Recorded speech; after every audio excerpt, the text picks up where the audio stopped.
Welcome to Hands on Health, the podcast all about living your healthiest life on the coast. I'm your host, Felicia Struve. Dr. Aaron Brown is a favorite among patients. He's a primary care physician at the CMH Primary Care here in Astoria. I asked Dr. Brown to share his personal and professional experience during the past year of the COVID-19 pandemic. His story reminds me of a comic strip my mom used to keep on the refrigerator. In the first scene, the main character is talking on the phone and laughing. In the next, the phone is back on the hook and she's crying. In the third scene, her kid is asking what's wrong, and she's explaining that she'd been talking to a friend who was dying of cancer. In the last scene, the child says she's having a rainbow day.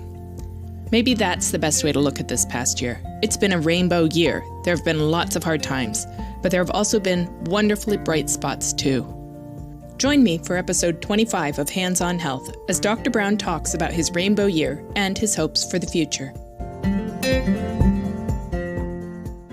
Welcome, Dr. Brown. Hi, good morning. Good morning. So you have kindly agreed to join me today to talk about your own experience with the pandemic, now that we're a year in. Yes. So thank you for sharing your story. Oh, thank you. Thank you for having me. Yeah, it's great to see you again. We've done a few things about the pandemic. You are definitely an advocate for vaccine, and I appreciate you sharing your thoughts on that and previous things we've done. But I wanted to know a couple things, and I know this is probably different for everybody, but when did the pandemic become not just a news story, but it came home to you? When did it become real? Yeah, so the pandemic came real to me, let's see, I would say starting in February, we had kind of an interesting experience. I had a good friend of ours come and stay with us, and he's a part of a company in Hong Kong. And, we had not heard much about the pandemic in early February. And when he came to stay with us, it was something that we had a couple discussions about, and he had seemed pretty worried as he had been traveling to and from Hong Kong about the extent of the pandemic, because there it was spreading rapidly. Lots of cases, high death rate. And we had several discussions over a period of a few days over concerns with, if this spreads to Europe, and beyond, what will it look like? And I think it really kind of hit home when the cases spread to Europe and Italy, and they were reporting hundreds of deaths in a few days. I think it started to hit home then. But we also had another interesting experience in the fact that in March, early March, we had actually made the decision to adopt a dog in Colorado a couple weeks before the pandemic kind of started to come to the United States, or started to spread to the United States. And because we had already made the commitment to adopt this rescue dog in Colorado, my wife and I flew out on a flight to Colorado and then drove her back. But interestingly enough, I was worried enough at that time in early March to, my wife and I both wore N95 masks on the plane. And we were the only ones on the plane wearing masks. And it was kind of surreal because people were looking at us like, hey, why are you wearing a mask? And my thought is, we don't know much about this virus, and it's spreading rapidly, and we need to be really careful. I think that was also a pretty surreal moment, is getting on a plane, wearing an N95 mask and flying to Colorado to adopt a dog. And, and that was early March, and that was really kind of our last trip. Since then, we've been here local. The other time that it hit home is when we all got the emergency text from the governor about a week after we got back from Colorado. And when that alert went out, it was like, okay, this is serious. So I guess that's my experience. It's several things all wrapped into one. Yeah. And it seems like you had kind of a series of things that each one brought it a little closer to home. Yeah, I would say that each one brought it a little closer to home. But yeah, I think that for me, early February is when, my eyes really started to pay attention to what was going on from a global perspective. Yeah. So you were ahead of the average person, and therefore, being on the plane, you kind of felt like the really weird, crazy person with the mask because it just wasn't common. And now, we all look askance at the person without the mask. Right, right. How Yeah, different? exactly. How different has the world become in the last year? Now it's Yeah. commonplace to wear a mask, and it's standard of what we do. You know, Mm-hmm. so Mm-hmm. it'll be interesting to see how things change over the next year or 2 years, because so Yeah. far, we're still wearing our mask and trying to protect ourselves and the community. So Mm-hmm. yeah. Well, what do you feel has been hardest over the last year for you? I mean, lots of challenges.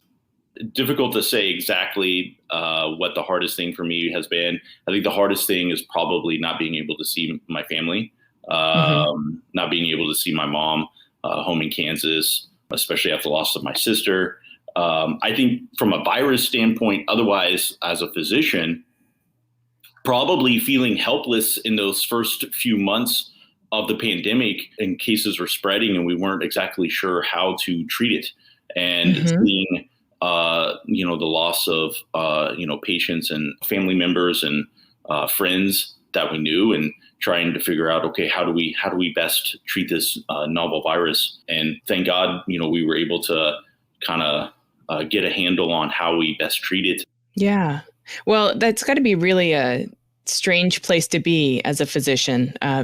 You have this body of knowledge built over hundreds of years of medical practice. Of course, you have a body of knowledge, and yet here's something brand new that you don't have a lot of understanding about, and you have to respond in real time. That's got to be a strange place to be.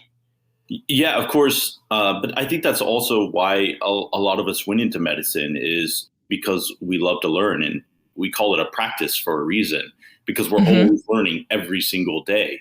Well, none of us want to be wrong or have to make the phone call that, we've made a mistake. Most of us are perfectionists at heart. And, when we don't know something, we try our best to learn more about it.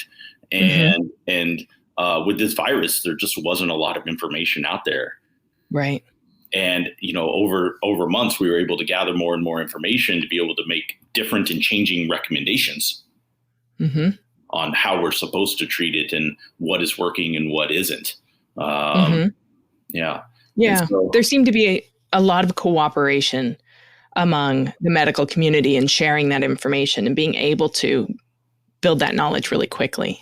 absolutely, Yeah. absolutely.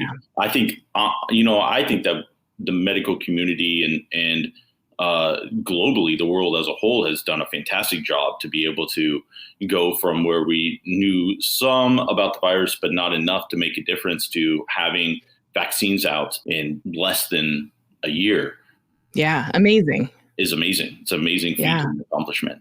But I mean, we were working on these different types of vaccinations over the past couple of decades, Mm-hmm. understanding that we had other coronavirus outbreaks throughout the world. And the nice thing is that we were able to use the information that we gathered and learned then to be able to learn about the new coronavirus that had come out. So Mm-hmm. Well, so we've been tiptoeing around the edge of this question, but what are the bright spots? What are the lessons learned that we can take forward? yeah, the bright spots. I think the bright spots from my practice standpoint, I think the biggest bright spot is that we've been able to accommodate patients that have had difficulty making it into the office. Mm, I think the teleconference, video, phone visits has been wonderful to be able to incorporate for our patients that otherwise have difficulty being able to make it in the office. They have long drives, or they have a disability. I think that has really opened up lines of communication and improved patient care. But from a personal standpoint, taking up new hobbies, yeah, like what? cooking and sourdough bread. Nice. I was able to get a starter from a sourdough starter from a friend, and was able to, over the course of several months, come to perfection on my sourdough bread techniques. Nice. So That's difficult. yeah, so new hobbies such as that, and being able to spend more time with my wife and cooking. Mm-hmm. I think it's also been fun to be able to use, Zoom and Google Hangouts and Microsoft Teams, some of these other programs to be able to connect with friends that we typically wouldn't connect with through video. We would just be on the phone, but instead we decided, hey, let's have, a video hangout and learn how to break down a turkey with my chef friend in England, which is that's so cool. Thanksgiving, he had a turkey and I had a turkey, and he showed me how to what they call spatchcock a turkey, which is essentially breaking down the turkey to cook it differently. And we were able to do that over video and things like that we hadn't really done before this past year, right? So some skill building this year. Yes, some skill building. My cooking skills have increased. That's for sure. That's probably a really good thing to get a perfectionist. Obviously, you were a good student, to get you out of your head, get your hands active, and build some of those domestic skills that maybe you neglected when in those years of medical school and all the rest. Yeah, trying to build more of my artistic side, with cooking, which is where, cooking can be very science oriented, but also there's an art to it. Yeah. So maybe there's a lot of similarities between being a physician and a chef in actuality, right? So you can nerd out on it. Yes, exactly. And that's what's been fun, is to be able to do that. Cool.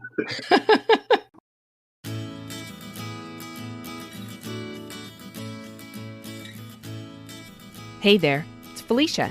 Thanks for listening. I'd love to include your questions or comments in an upcoming episode.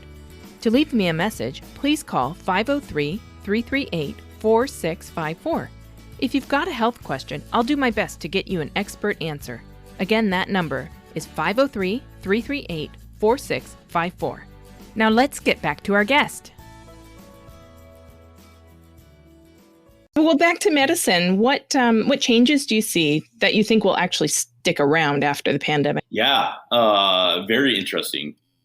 I, for one, have to question whether maybe during the influenza season that we'll continue to wear masks from here on out, and maybe request our patients to wear masks during influenza season, just to prevent the spread of not just coronavirus, but other respiratory viruses, including influenza. Mm-hmm. I would really like to see if there's any studies or data supporting wearing masks in the outpatient office clinic, and whether there's decreased transmission rates of virus.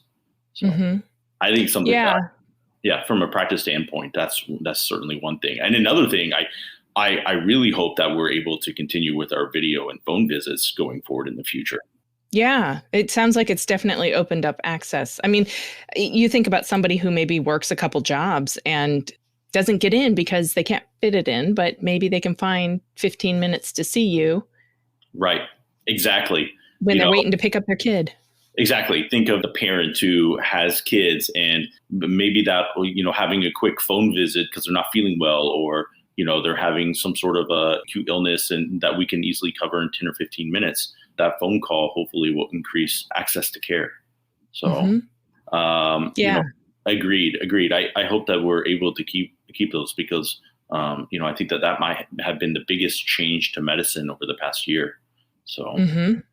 It's sort of like the vaccine. The technology was out there. We just weren't embracing it and implementing it as well as we could have. And in some ways, the pandemic, I know from the communication standpoint, it's the same thing. Like, we have implemented new tools and new practices because we needed to.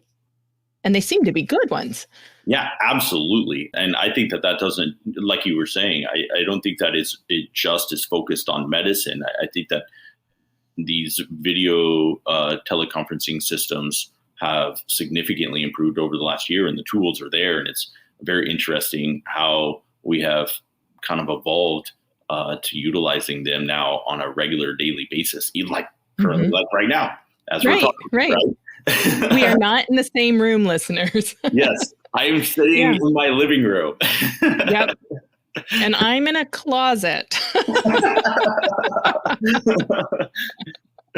Well, you mentioned earlier that one of your challenges and pain points was not being able to be with your mom. And it's been a hard year for you guys with the loss of your sister. That obviously you can't replace that with a video call. So what are your, when it's safe, whether that's through everybody being vaccinated or the pandemic has died off, what are your plans? Yeah. What are you going to do? Yeah. Right. What am I going to do? I think, goal number one would be, see family and be able to make plans to be able to go back or have them come out here and visit and be able to have some family time together. Mm-hmm.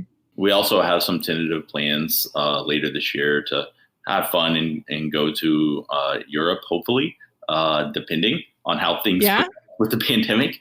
But Iceland is definitely on there. Very cool. That volcano eruption going on, and no one knows for how long that might go on. And they're saying that this volcano could continue to slowly spew for days to months to years. They don't know. So that would be kind of fun to be able to go and witness it if possible. So yeah, once in a lifetime experience for sure. Absolutely. Yeah. Huh. What about I you? had this. I was just trying to think. I got an alma mater magazine the other day, yesterday, in fact, and I'm looking through it, and it's like for the first time in 8 or 9 months, there are trips in there. You can spend a ridiculous amount of money and go in your university t-shirt with us to wherever. And I thought, that's so different, because we had nobody was doing trips. Group trips were way off the chart. You weren't going to do that. But we are actually planning a road trip later in the year to go visit all of our elders in the family, because we lost one of a close family member this year, and he was 85. And my grandma's getting old. I've got a great aunt who had COVID and is in her 80s, and we just need to go see him. So that's our plan, and hit some national parks and make the kids hopefully not scream at each other in the backseat of the car for days. But we're gonna do the big road trip that I remember from when I was a kid. Yeah. Yes. We used to love them. Yeah. Of course, now we're debating, do we camp or stay in hotels? And Right. I just hope that we continue to be able to vaccinate our community and stay safe. And then, hopefully we can get back to doing some of those fun sporting events as well after visiting our family. Yeah. Who knows, maybe this fall we'll be able to go see a football game or go to a football game or go to a concert. Who knows? That's going to be so strange. Hard. It is. It is going to be so strange, isn't it? Yeah. We were planning a big concert in Seattle. My husband turned 50 last year. And so we had friends coming from all over the country, and it was like hair bands up in Seattle. And that, of course, got canceled. But, it's stuff like that I'm going to have to work on my deep breathing and calming exercises to be in large unmasked crowds again. Right. Hopefully it'll go slowly. We're not going to jump right into it. That is the truth. Like how are we going to feel that first time when we're not wearing a mask in a large setting, such as a basketball game or a concert? It's going to feel weird. I think that I'll feel vulnerable in a way. There'll be this sense of vulnerability and almost like a fear, I suppose. Of possibly getting, sick. I think it'll take a couple of times to get back to feeling normal. I suppose it's like the first time you get back in a car after a bad accident, or you get back on the horse after you've been thrown, or, the bike or whatever. I think it's always this, okay, I can do it. I can, 1, 2, 3, let's go. Exactly. So. Yep, exactly. So yeah, agreed. Well, thank you for chatting with me today, sharing your experience. It's clear that good and bad out of this year for you, but as I hope for all of us. I know I found bright spots in the year. Last spring, when we were so overscheduled with the kids, it was so nice to just be home and working in the yard and spending time with them. And so absolutely. I hope everybody can find those. And yeah, absolutely. We all have some bright spots in this year. And of course, it's been a very tough year, but you're right. I mean, it was nice. My wife had commented that, usually she travels in the summer because she's a teacher. But she said, it was nice not traveling in the summer and being able to be here and, in the warm sun and garden and go to the beach and not have to, worry about traveling and go all summer. Right. And summer's the most beautiful time in our area. So absolutely. Nice No other place I'd rather be. Winter is a different matter. I'll travel in the winter. How about that? Yes, but that's the ideal job. No place I'd rather be than here in the summer. Yeah. Gorgeous. Well, thank you, Dr. Brown. Yeah. No, thank you. Take care. Okay. Take care.